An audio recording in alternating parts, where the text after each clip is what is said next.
Hey everyone, welcome to our podcast. I'm Alex. And I'm Sarah. Today we're diving into a topic that's incredibly important, saving water. Yeah, it's something that impacts all of us, whether we realize it or not. Water is essential for life, but it's a finite resource. Absolutely. So, in this first episode, we want to introduce the concept of water conservation and why it's so crucial. Alex, why don't you kick things off? Sure thing. Let's start with some basic facts. Did you know that only about 2.5% of the Earth's water is fresh water? And of that, less than 1% is easily accessible for human use. Most of it is trapped in glaciers and ice caps. Wow, that's a lot less than I thought. It really puts things into perspective. Exactly. And with the global population growing, the demand for water is increasing. That's why it's so important to manage and conserve the water we have. Right. So, what are some of the main reasons we need to save water? There are several. First, there's the environmental impact. Water is crucial for ecosystems to function properly. Reducing water use helps protect wildlife and maintain healthy habitats. And there's also the economic aspect. Using water more efficiently can save money, both for individuals and for communities. Plus, saving water can help mitigate the effects of droughts. With climate change, we're seeing more extreme weather patterns, including longer and more severe droughts. It's definitely a complex issue, but it's not all doom and gloom. There are lots of ways we can all make a difference, and that's what we'll be exploring in this podcast. Exactly. We'll be talking about practical tips, innovative technologies, and even sharing some inspiring stories of how people are making a positive impact. We're really excited to go on this journey with you all, so let's get started and make a splash in the world of water conservation. Stay tuned for our next episode, where we'll dive into the water cycle and how it affects our daily lives. Thanks for listening. Episode 2, Understanding the Water Cycle. Today, we're going to take a closer look at the water cycle and how it plays a crucial role in our daily lives. Yeah, understanding the water cycle is key to understanding why water conservation is so important. So, Alex, can you give us a quick rundown of the water cycle? Absolutely. The water cycle is the process by which water moves around the Earth. It starts with evaporation, where water from oceans, rivers, and lakes turns into vapor and rises into the atmosphere. And then there's condensation, right? That's when the water vapor cools and forms clouds. Exactly. After that comes precipitation. That's when the water falls back to Earth as rain, snow, sleet, or hail. Some of this water will seep into the ground, replenishing aquifers, and some will run off into rivers and lakes, eventually making its way back to the oceans. It's a continuous cycle, and each part of it is vital for maintaining the balance of our environment. But human activities can disrupt this cycle, leading to issues like water scarcity and pollution. That's right. For example, deforestation can reduce the amount of water that infiltrates into the ground, affecting groundwater levels. And urbanization often increases runoff, leading to more water pollution. So, by understanding the water cycle, we can see how our actions can have a big impact. It really highlights the need for careful water management and conservation. Definitely. And there are many ways we can all contribute to protecting this cycle. Simple actions like reducing water waste, planting trees, and supporting sustainable water policies can make a big difference. Speaking of reducing water waste, in our next episode, we're going to talk about some practical tips for conserving water at home. You won't want to miss it. Thanks for tuning in, everyone. Let's work together to keep the water cycle flowing smoothly. Today, we're diving into some practical tips for conserving water at home. Alex, I'm really excited about this episode because there are so many simple things we can all do to make a difference. Absolutely, Sarah. Let's start with the bathroom, since it's one of the biggest water users in most homes. One of the easiest ways to save water is by installing low-flow shower heads and faucets. That's a great tip. And speaking of showers, did you know that cutting your shower time by just a few minutes can save a lot of water? Totally. Even reducing your shower by 2 minutes can save up to 10 gallons of water. Another tip is to turn off the tap while brushing your teeth. It might seem small, but it can save a lot of water over time. And don't forget about fixing leaks. A dripping faucet can waste gallons of water every day, so it's important to fix any leaks as soon as you notice them. That's a big one. Moving on to the kitchen, using a dishwasher can actually be more water efficient than washing dishes by hand, especially if you run full loads. Definitely. And if you do wash dishes by hand, try filling the sink with water instead of letting the tap run the whole time. Another kitchen tip is to be mindful of how you use water when cooking. For example, you can use leftover cooking water to water your plants. That's a good idea. And speaking of plants, let's talk about the garden. Watering in the early morning or late evening can reduce evaporation, so your plants get more of the water you give them. Right. And using mulch around your plants can help retain moisture in the soil, reducing the need for frequent watering. Rain barrels are another great way to conserve water. They collect rainwater that can be used for watering your garden or even washing your car. I love that idea. And if you're landscaping, choosing native plants that are adapted to your local climate can reduce the need for watering. These are all fantastic tips, Alex. It's amazing how small changes can add up to big water savings. Absolutely. And it's something we can all do, no matter where we live.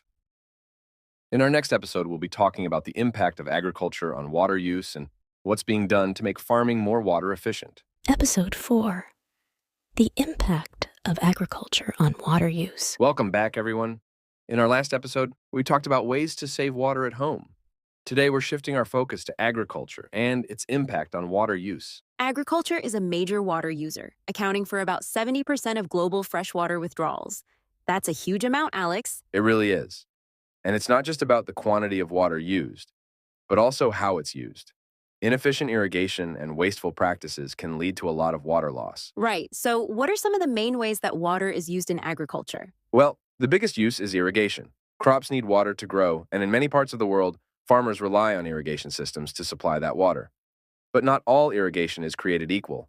Traditional methods, like flood irrigation, can be very wasteful. That's true. But there are more efficient methods, like drip irrigation, that can significantly reduce water use. Exactly. Drip irrigation delivers water directly to the plant roots, minimizing evaporation and runoff. It's much more efficient, but it can be more expensive to install and maintain. Another important aspect is the type of crops being grown. Some crops require a lot more water than others. For example, rice and cotton are both very water intensive. That's a good point. There's also the issue of water quality. Agricultural runoff can carry fertilizers and pesticides into rivers and lakes, polluting the water and harming ecosystems. So, what's being done to address these issues? There are several approaches.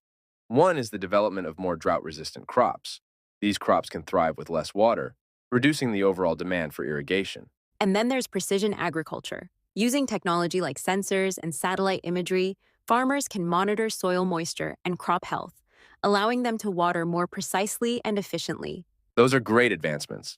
There are also policy measures, like water pricing and subsidies for water-saving technologies, that can encourage more efficient water use in agriculture. It's clear that improving water use in agriculture is a complex challenge, but it's one we need to tackle to ensure a sustainable future. Absolutely. In our next episode, we'll be exploring how water is managed in urban areas and the challenges cities face in providing clean, reliable water to their residents. Episode 5: Urban Water Management. Welcome back to our podcast, everyone. Today we're talking about how water is managed in urban areas. Cities face unique challenges when it comes to providing clean, reliable water to their residents. That's right, Sarah. Urban water management involves sourcing, treating, and distributing water to homes, businesses, and industries. It also includes collecting and treating wastewater. So, where do cities typically get their water from? Most cities get their water from a combination of surface water sources, like rivers and lakes, and groundwater sources, like aquifers.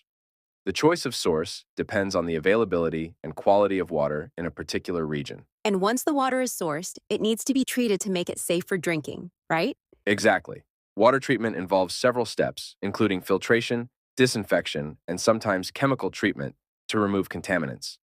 The goal is to ensure the water meets health and safety standards. And then the treated water is distributed through a network of pipes to homes and businesses. But this infrastructure can be a major source of water loss, especially if it's old and poorly maintained. That's a big issue.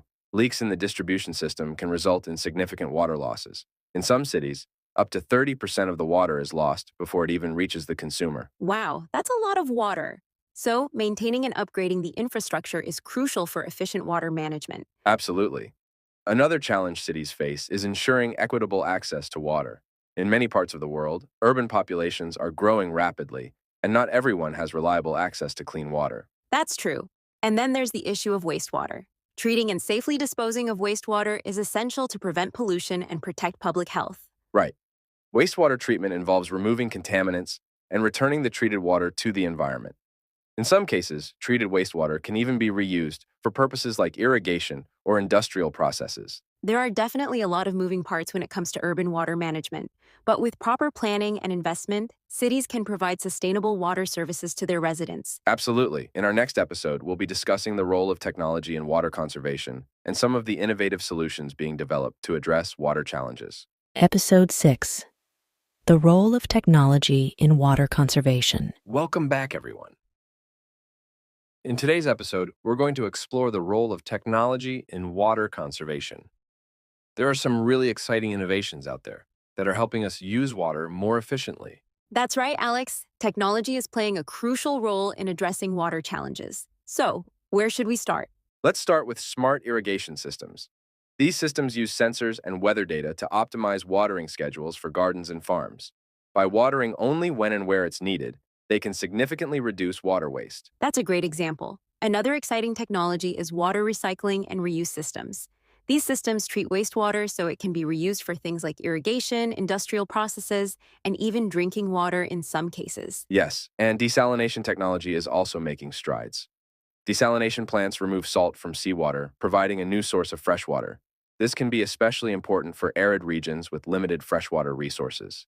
And then there's leak detection technology. Advanced sensors and data analytics can help identify leaks in water distribution systems quickly, reducing water loss and preventing damage. Those are all fantastic technologies. Another area to mention is water-efficient appliances. Modern dishwashers, washing machines, and toilets are designed to use significantly less water than older models. And we can't forget about mobile apps and online platforms that help individuals and communities monitor their water use. These tools can provide tips and feedback to help users reduce their consumption. Absolutely. There's also a lot happening in the field of industrial water use. Companies are developing processes that use less water and recycle water within their operations. It's clear that technology has a huge potential to help us conserve water, but it's also important to remember that technology alone isn't enough. We need to combine it with education and policy measures to make a real impact. That's a great point, Sarah. In our next episode, we'll be talking about the role of policy and governance in water conservation and how individuals can get involved in advocating for better water management. Today, we're talking about the role of policy and governance in water conservation. This is a crucial aspect because effective policies can drive significant improvements in how we manage our water resources. That's right, Sarah. Good governance and sound policies are essential for ensuring sustainable water management. So let's dive into it. What are some of the key areas where policy can make a difference? One of the most important areas is water pricing. Setting the right price for water can encourage efficient use and generate funds for maintaining and upgrading water infrastructure. Absolutely. When water is priced too low, there's little incentive to conserve it. On the other hand, fair pricing can encourage people and businesses to use water more responsibly. Another key area is regulation. Policies that set standards for water quality and efficiency can help protect our water resources. For example, regulations can limit the amount of pollutants that industries can discharge into waterways. Right. And policies can also promote the use of water-saving technologies. For example, governments can offer incentives or subsidies for installing efficient irrigation systems or water-efficient appliances. Education and outreach are also important. Policies that support public awareness campaigns can help people understand the importance of water conservation and how they can contribute. And let's not forget about planning and management. Integrated Water Resources Management, IRM, is an approach that looks at the entire water cycle and considers all users and impacts. It's about balancing the needs of people, industries, and the environment. That's a great approach. And it often requires cooperation between different levels of government, as well as between countries that share water resources. Exactly. International cooperation is especially important for managing transboundary water bodies like rivers and lakes that cross borders. So how can individuals get involved in advocating for better water policies? There are several ways. People can get involved in local water management organizations, participate in public consultations on water policies, and support advocacy groups that work on water issues. And simply staying informed and voting for leaders who prioritize sustainable water management can make a big difference. Definitely. In our next episode, we'll be sharing some inspiring stories of individuals and communities who are making a big impact in water conservation. Episode 8: Inspiring Stories in Water Conservation. We're going to share some amazing stories of individuals and communities who who are making a big impact in water conservation. I love these kinds of stories, Alex.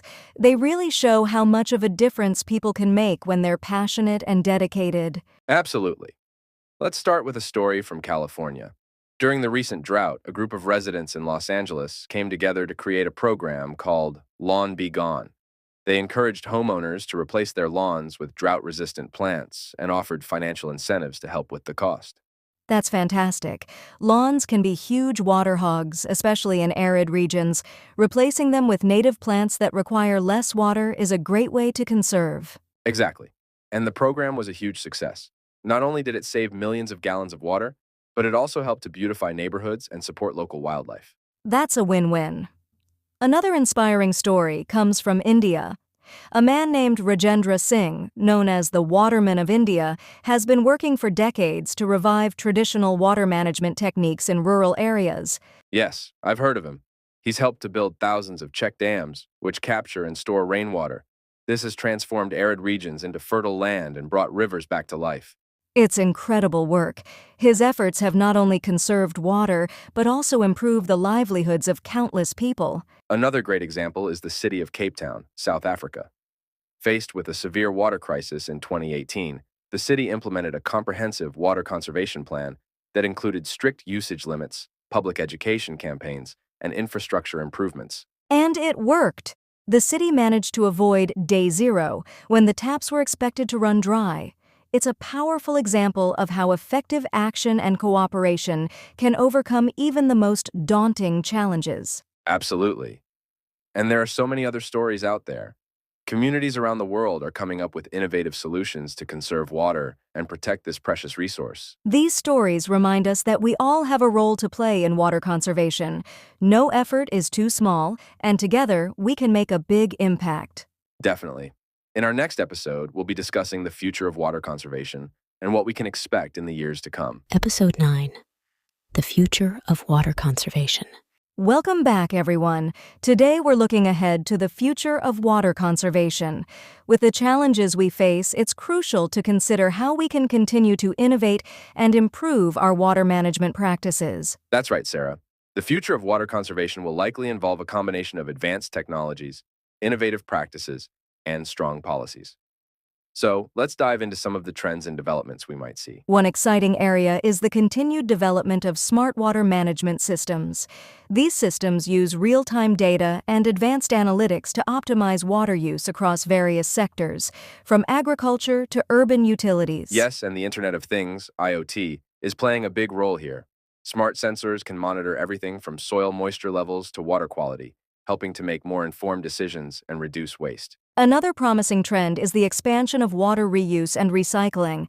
As technology improves, we'll see more efficient and cost-effective ways to treat and reuse wastewater. Absolutely. This includes both large-scale systems for cities and smaller, decentralized systems for individual homes and businesses. The goal is to create a more circular water economy where every drop is used as efficiently as possible. And speaking of efficiency, advances in desalination technology could also play a significant role, especially in regions with limited freshwater resources. Making desalination more energy efficient and affordable could unlock new sources of water. That's a game changer for many coastal and arid regions. We're also likely to see more emphasis on restoring natural water systems. Wetland restoration, for example, can help recharge aquifers, filter pollutants, and provide critical habitats for wildlife. It's all about working with nature rather than against it. And let's not forget about the importance of policy and governance. Strong, forward-thinking policies will be essential to manage water resources sustainably and equitably. Definitely. Policies that promote water conservation, protect ecosystems, and support innovation will be key. And public awareness and education will continue to play a crucial role in driving change. The future of water conservation is full of challenges, but also full of potential. By combining technology, innovation, and good governance, we can build a more sustainable and resilient water future. Absolutely. In our next episode, we'll be answering some of your questions about water conservation. So, if you have any questions or topics you'd like us to cover, send them our way. Episode 10: Listener Questions and Answers. Welcome back, everyone. Today's episode is a special one because we're answering some of your questions about water conservation. We've received some great questions from our listeners, and we're excited to dive in. That's right, Alex. Let's get started with our first question from Sarah in New York. She asks, what's the most effective way for a city dweller to conserve water? Great question, Sarah. There are many ways city dwellers can conserve water. One of the most effective is to be mindful of your water use at home. Simple actions like fixing leaks, taking shorter showers, and using water-efficient appliances can make a big difference. Absolutely. Another tip is to reduce your outdoor water use. If you have a balcony or small garden, use drought-resistant plants and water them in the early morning or late evening to minimize evaporation. And don't forget about being mindful of your water footprint in other ways, like choosing products and foods that require less water to produce. Every little bit helps. Our next question comes from James in California. He asks, how can schools and communities get involved in water conservation? That's a fantastic question, James. Schools can incorporate water conservation into their curriculum, teaching students about the importance of water and how to save it. Hands-on projects, like creating rain gardens or conducting water audits, can also be very effective. For communities, organizing events and campaigns to raise awareness can make a big impact. Community gardens, cleanup events, and workshops on water-saving techniques can engage residents and promote conservation. And partnering with local governments and organizations can provide additional resources and support for larger initiatives. Our next question is from Maria in Texas. She asks, what are some emerging technologies that could help with water conservation? Great question, Maria. We touched on this a bit in our previous episode. Some emerging technologies include smart irrigation systems that use real-time data to optimize watering and being promoted across the country. In both urban and rural areas, rainwater harvesting systems are being implemented to capture and store rainwater, reducing dependency on groundwater and municipal supplies. Yes, and in China, the government has invested heavily in large-scale water conservation projects, such as the South-North Water Transfer Project, which aims to divert water from the wetter southern regions to the arid north. Additionally, there's a strong focus on improving irrigation efficiency in agriculture. Southeast Asia, particularly in countries like Thailand and Vietnam, also faces seasonal water challenges. Flooding during the rainy season and droughts during the dry season require innovative management solutions. The Mekong River Commission, for instance, works on transboundary water management to ensure sustainable water use across the countries that the river flows through. In Australia, a country that frequently experiences droughts, there are stringent water conservation practices in place. Many cities have implemented advanced water recycling systems and strict water use regulations. The government also encourages the use of native plants in landscaping to reduce the need for irrigation. And in Europe, countries like the Netherlands have become leaders in water management due to their historical battle with sea level rise and flooding. They use a combination of advanced engineering, such as dikes and flood barriers, and natural solutions like floodplains and wetlands to manage water sustainably. Meanwhile, Spain has faced significant drought issues, leading to innovative solutions like desalination plants along the coast and highly efficient drip irrigation systems in agriculture. Water pricing and regulations also encourage conservation efforts. In North America, the western United States has been dealing with prolonged droughts and water shortages. States like California have implemented strict water conservation laws and invested in desalination and water recycling projects. The use of smart irrigation systems in agriculture is also widespread. Canada, although rich in freshwater resources, faces its own challenges in managing and protecting these resources. Indigenous communities in particular have been leading efforts to protect water sources and advocate for sustainable management practices. Moving to South America, Brazil, home to the Amazon River, deals with both abundant water resources and severe droughts in different regions. Initiatives like the Water Producer Program incentivize landowners to protect and restore forests to improve water quality and availability. And in Argentina, the government and local organizations have been working to improve water infrastructure and management practices, particularly in arid regions like Patagonia. It's inspiring to see how different regions are tackling their unique water challenges with innovative solutions and a strong commitment to conservation. Absolutely. In our next episode, we'll dive into the importance of community involvement in water conservation efforts and how grassroots initiatives can drive significant change. Episode 13: Community Involvement in Water Conservation. Welcome back, everyone. Today we're talking about the importance of community involvement in water conservation. Grassroots initiatives can drive significant change and complement larger policy and technological efforts. That's right, Sarah. Communities play a crucial role in water conservation because they can tailor solutions to local needs and conditions. Let's start by discussing some examples of successful community-led initiatives. One great example is the Water Watchers program in various cities. Volunteers in these programs monitor local water bodies for pollution and report any issues to authorities. This not only helps protect water quality, but also raises awareness about local water issues. Another inspiring initiative is the community-led watershed restoration projects. In many rural areas, communities are coming together to restore and maintain their local watersheds, which helps to improve water quality and availability. Yes, and urban areas are also seeing great initiatives. For instance, community gardens often implement water-saving techniques like rainwater harvesting and drip irrigation. These gardens not only conserve water but also educate participants about sustainable practices. And then there are educational programs. Schools and community centers can host workshops and events to teach people about water conservation. These programs can include everything from how to fix leaks to the benefits of using native plants in landscaping. Public art projects can also be a powerful tool. Murals and installations that highlight the importance of water can engage the community and spark conversations about conservation. It's also important to mention the role of local businesses. By adopting water-efficient practices and supporting conservation efforts, businesses can set an example and encourage others in the community to do the same. So how can individuals get involved in these community efforts? There are many ways. Volunteering with local environmental groups, participating in community cleanup events, and attending public meetings on water management are great starts. People can also advocate for better water policies and support local initiatives through social media and word of mouth. Another important aspect is supporting local leaders and organizations that prioritize water conservation. Voting for officials who are committed to sustainable water management and supporting businesses that practice water conservation can make a big difference. Absolutely. Community involvement is all about collaboration and collective action. When individuals come together with a shared goal of conserving water, they can create lasting change. In our next episode, we'll be exploring the economic benefits of water conservation. It's not just good for the environment, but it can also save money and boost local economies. Episode 14: The Economic Benefits of Water Conservation. Welcome back, everyone. Today we're discussing the economic benefits of water conservation. While the environmental reasons for saving water are well known, there are also significant economic incentives. That's right, Sarah. Let's start with the most direct benefit: saving money on water bills.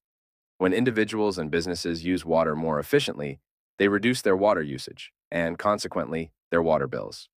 Absolutely. For businesses, especially those in water-intensive industries like agriculture and manufacturing, reducing water use can lead to substantial cost savings. Investing in water-efficient technologies can have a great return on investment. And it's not just about the direct savings. Efficient water use can also reduce energy costs because treating, heating, and pumping water requires a lot of energy. By using less water, you're also using less energy. There are also broader economic benefits to consider. For example, cities and municipalities can save money on infrastructure costs. When communities use less water, there's less strain on water treatment and distribution systems, potentially extending the lifespan of this infrastructure and reducing maintenance costs. That's a great point. And by investing in water conservation measures, cities can avoid the high costs associated with building new water supply infrastructure or expanding existing systems to meet growing demand. Water conservation can also boost local economies by creating jobs. The implementation of water-saving technologies, infrastructure projects, and public education campaigns all require labor, providing employment opportunities. Additionally, sustainable water management can make regions more attractive to businesses and investors. Companies are increasingly looking for locations with reliable, sustainable water supplies to ensure their long-term operations. That's a good point, Sam. And on a global scale, water conservation can help prevent conflicts over water resources, which can have devastating economic and social impacts. It's clear that the economic benefits of water conservation extend far beyond just saving on water bills. By investing in efficient water use, we can support local economies, create jobs, and ensure a sustainable future. In our next episode, we'll be discussing the role of education and outreach in promoting water conservation. We'll explore how raising awareness and educating people can lead to meaningful change. Episode 15: The Role of Education and Outreach in Water Conservation. We're discussing the critical role of education and outreach in promoting water conservation. Raising awareness and educating people can lead to significant behavioral changes and drive broader community efforts. That's right, Alex. Education and outreach can take many forms, from school programs and public campaigns to workshops and community events. Let's start by talking about the impact of educational programs in schools. Educating children about water conservation is essential because they're the future stewards of our planet.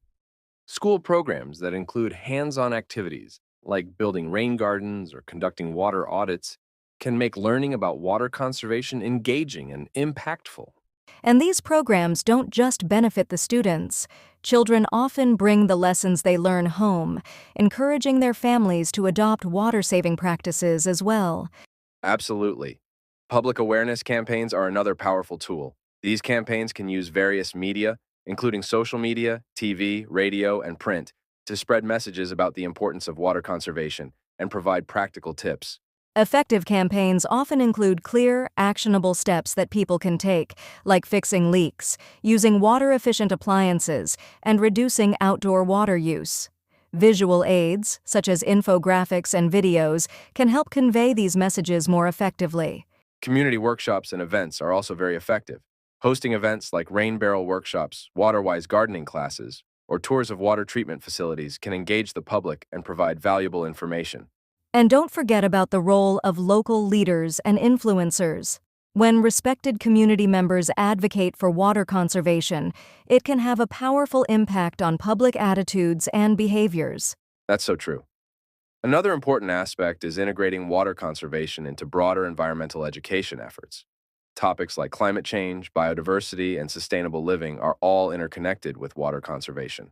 Libraries, community centers, and even local businesses can host educational sessions or distribute informational materials. Partnering with local environmental organizations can provide additional resources and support. Online platforms are also a great resource. Creating websites, blogs, and social media pages dedicated to water conservation can reach a wide audience and provide ongoing education and engagement. And let's not forget about the importance of feedback and community input. Engaging with the community to understand their concerns and ideas about water conservation can help tailor educational efforts to meet local needs and make them more effective. In our next episode, we'll be exploring the intersection of water conservation and public policy. We'll discuss how policies and regulations can support and enhance water-saving efforts. Episode 16: Water Conservation and Public Policy. Welcome back, everyone. Today, we're diving into the intersection of water conservation and public policy. Policies and regulations play a crucial role in supporting and enhancing water-saving efforts at all levels of society. That's right, Alex. Effective policies can provide the framework and incentives needed to encourage water conservation. Let's start by discussing some key areas where public policy can make a big impact. One important area is water pricing. Implementing tiered pricing structures, where water becomes more expensive as usage increases, can incentivize people to use less water. This approach ensures that essential water use remains affordable, while discouraging excessive use. Yes, and providing rebates or financial incentives for water-saving technologies, such as low-flow fixtures, efficient irrigation systems, and rainwater harvesting systems, can encourage individuals and businesses to invest in these technologies. Another critical area is setting and enforcing water use regulations. Policies that require water-efficient practices and new developments, mandate regular leak detection and repair, and restrict water use during droughts can significantly reduce water consumption. Protecting natural water sources through policy is also essential. Regulations that limit pollution, safeguard wetlands, and promote sustainable land use can help maintain water quality and availability. Public policy can also support research and development in water-saving technologies and practices. Funding for innovation can lead to new solutions that make water use more efficient and sustainable. And let's not forget the importance of public participation in the policy-making process. Engaging citizens in water management decisions through public hearings, advisory committees, and other participatory processes ensures that policies are inclusive and effective. International cooperation is another important aspect. Many water bodies cross national borders, and effective water management often requires collaboration between countries. International treaties and agreements can help manage these shared resources sustainably. Education and outreach programs, which we discussed in our last episode, are also supported by public policy. Governments can fund and promote educational initiatives to raise awareness about the importance of water conservation. In addition, integrating water conservation into broader environmental and sustainability policies can create synergies and amplify the impact of individual efforts. For example, policies that address climate change, energy use, and biodiversity often also benefit water conservation. It's clear that public policy plays a crucial role in water conservation. By creating a supportive framework and providing incentives, policies can drive significant improvements in how we use and manage water. In our next episode, we'll be talking about the role of technology in water conservation.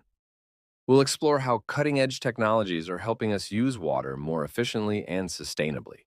Episode 17. The role of technology in water conservation. Welcome back, everyone. Today we're exploring the role of technology in water conservation. Advances in technology are providing new tools and solutions to help us use water more efficiently and sustainably.